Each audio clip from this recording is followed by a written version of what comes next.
So today we're talking about how to avoid feeling overwhelmed by life in your 20s so you can remain calm and clear and get to work building a life that you love. So hey, what's up family? If you're new here, my name's Mitch. I'm a clarity coach and I help you create a life, job, and impact that aligns with who you uniquely are because you are awesome, my friend.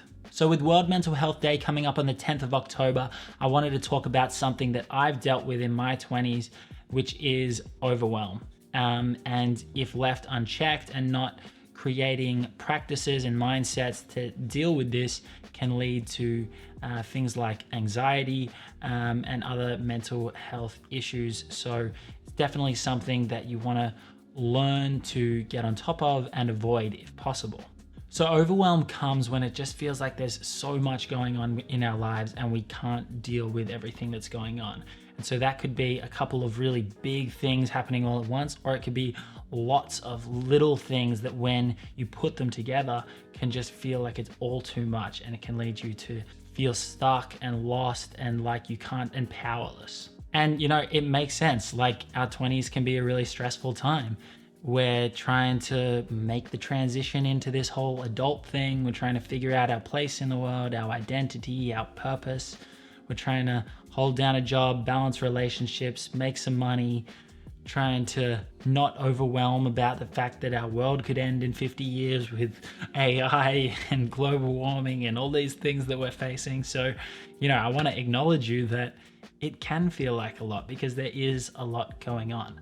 But by feeling stuck, feeling overwhelmed, and being complacent and stagnant, we just make it worse. So that's why today I want to talk about 5 things that you can do and implement to avoid overwhelm and get moving and create clarity and peace in your life. So the first thing is to focus on the right things. And this is broken down into 2 parts. So focusing on the right things means 1, focusing on what you can control, and 2, focusing on your next best action. So I'll break them down now. So, you know, there's so much in our world that we can't control, and it's really easy to get caught up on them, think about how unjust they are or that they shouldn't be that way, but they are. And unless you can do anything about it, then you know, there's not much point in really thinking about it, unless, you know, there is the possibility that you could throw your whole life to the wind and really dedicate yourself to a cause. And there might be a time where you're called to do that. But unless you're prepared to do that, then don't get bogged down in that and focus instead on the things that you can control. And so when we are focusing on the things that we can control, focusing on just your next best step. So there's all these, you know, big projects and things that you probably have in your life, and they can feel like it's a lot to deal with, especially when it's maybe a while off and not really seeing the path of how you're going to get there. But by just focusing on your next best step, that's all you need to do. Just one best next step. What's the thing I need to do to get to that next point? Okay, do that. Reassess. Okay, I'm going to do this now. And just keep walking, chipping away slowly and making your best next step. Hey, if you've taken value from this video so far, please hit that like and subscribe and that bell as well. I'll let you get back to it. So the next thing in avoiding overwhelm is getting everything out of your head. So there's a guy called David Allen that wrote the book, Getting Things Done. And I'll touch on that in a little bit, but he's got a quote in that book where he says, "Your mind is for having ideas, not holding them." And so I feel like a lot of people can try to hold everything in their heads and manage all their priorities and their tasks by trying to keep them in their head. And this is what can leave us feeling overwhelmed because we're trying to juggle too much at once and we break down. And so getting things out of your head is really powerful. So this could look like, if you're feeling overwhelmed right now, it could look like a brain dump, just getting everything on a piece of paper. And from there, you can highlight something, you can figure out what's that next best action that I need to take that can make, you know, sort of the 20-80 rule. What's that 20% that could have the 80% biggest impact? But instead of waiting till you're feeling overwhelmed and then trying to do a brain dump all at once, David Allen in his book, Getting Things Done, talks about a system in which we can get everything out of our brains into a system so we don't have to worry about it. And, Getting Things Done can sound like this productivity book, like get more things done. But the book is actually about creating more clarity, creating more creativity and freedom in your life by not being bogged down by holding everything in your head. So essentially it works by everything that happens in your head, literally everything that you want to take note of, that you need to do, that you want to see, your favorite restaurant, everything that goes through your head, you put it into a system. I use my phone, and once a week or whenever you allot that time, you sort everything that you've put into that system into either reference material, which is basically things that aren't actionable and they're just things that you want to take stock of, like your passwords and learning material, or into next actions. And so these are actionable things. And these things you would put into your calendar, or you would create a process for making sure that you get them done. And by implementing this process, you create more freedom and creativity and clarity because you're not worrying about whether you've forgotten something or whether you need to do something, because you've got this system that has everything you need to worry about. But really the point I'm trying to make here is to just get everything out of your head. So that could look like talking to someone. It could look like journaling for you. But stop trying to use your head as a place where you're holding everything, and instead leave it for creativity and a space where you can really allocate your focus and your passion with clarity. And speaking of space, the next point that I wanted to go into is to create spaces for yourself to process and reset. So we can often get overwhelmed when we just go one thing to the next. When we go to a meeting and then we do some work and then someone calls us over and then we're doing that and then we go home and we have to take care of this thing, then we're cooking dinner.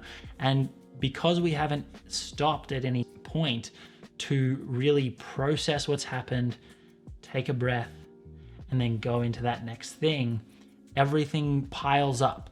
And it feels like even though these things that may have happened during the day may not be immediate, it feels like they're still with us. It feels like everything's still pulling on us because we haven't processed them yet. And so there's lots of ways that you could do this. I personally like to meditate once or twice a day, and that gives me a space where I'm able to just decompress, be there, process everything, and breathe, and just move into that next thing with mental clarity. Another really good form of processing and resetting I picked up from Brendan Burchard. And so he talks about, in between your major tasks, taking a second to just process and then move into the next thing. So that could just be take 2 seconds to breathe. And just by that simple act of taking a moment between these two tasks, you can really reset your mindset and say, and thinking about, how do I want to move into my next task? How do I want to be, to feel, to think, to present myself in this next task? And that can be a really great way to just process what's happened and move into that next thing with a clear head. And finally, a practice that I love is the weekly review as well. Just taking a space, taking one day a week to be like, all right, how did we go? What do I need to deal with? What is coming up next week? How do I feel right now? And why is that? And how can I shift that and move into this next week with confidence, with clarity, being calm and ready to go? So the next thing in avoiding overwhelm in your 20s is to declutter and to simplify. So this could have a lot of different ways you could do this. You could declutter your desk. When your desk is a mess, you feel a mess. It feels like there's more things going on than there is if there's just stuff everywhere. But it can also be in your life. It's really easy to, especially in like the personal development space, to read a book and be like, oh, I should implement that. And then listen to a podcast. Oh, I should be doing that too. And then I should be doing this and this and this. And then suddenly you've got a morning routine that lasts for an hour and a half. And you've got these practices that you're doing during the day. And you've got this and work and rah, rah, rah. And we can add on and get to this space where we're just like doing way too much. So how can you simplify your life back to the bare essentials, to the things that really are gonna fill you with joy, are gonna give you that space, that clarity, that calmness, and the ability to go about your day in the way that you would like, and just stick to them. Give everything else away. And you might be able to add things back in down the line if you feel capable, but a really great thing to do is to just continue your practices, because they're really core to creating that stability in your life, but simplify them and just go back to the bare essentials. And so my final tip on avoiding feeling overwhelmed by life in your 20s is to get better at finishing things and deciding on things. And the reason I've bunched these two together is because they end in the same outcome, which is unresolved projects. And with each unresolved project, it's something that you have to do in the future. So if I'm doing something and I don't finish it, I don't decide on it, and I have to move on to the next thing, suddenly I have to come back to that. And then what if I don't resolve the next thing? I have to come back to that, and then the next and the next. And suddenly we can find ourselves with all this stuff weighing us down that we need to be doing. And that's how we become overwhelmed, because we feel like we have too much going on. And so if we can get better at really finishing things, getting them done, not procrastinating, or making better decisions, making faster decisions, and just committing and moving forward, then suddenly those unresolved projects don't exist and our plate becomes much cleaner and more manageable. So if you'd like me to make a video on decision making in the future, let me know down below. I am thinking of making one. But for 2 quick tips right now: set deadlines for your decisions. Don't allow them to just linger on forever. And when you've made your decisions, burn your bridges. Find a way to hold yourself accountable and to make sure that you commit to that decision. So that was my 5 tips on how to avoid feeling overwhelmed by life in your 20s. If you took something from this video, let me know down below your favorite point. Also, it'd really help me out if you hit that like and subscribe with all that YouTube algorithm goodness. And so yeah, I hope you enjoyed this video, guys. That's all for now. I'll link up a couple videos somewhere, and I will see you next time. Thanks, family. See ya.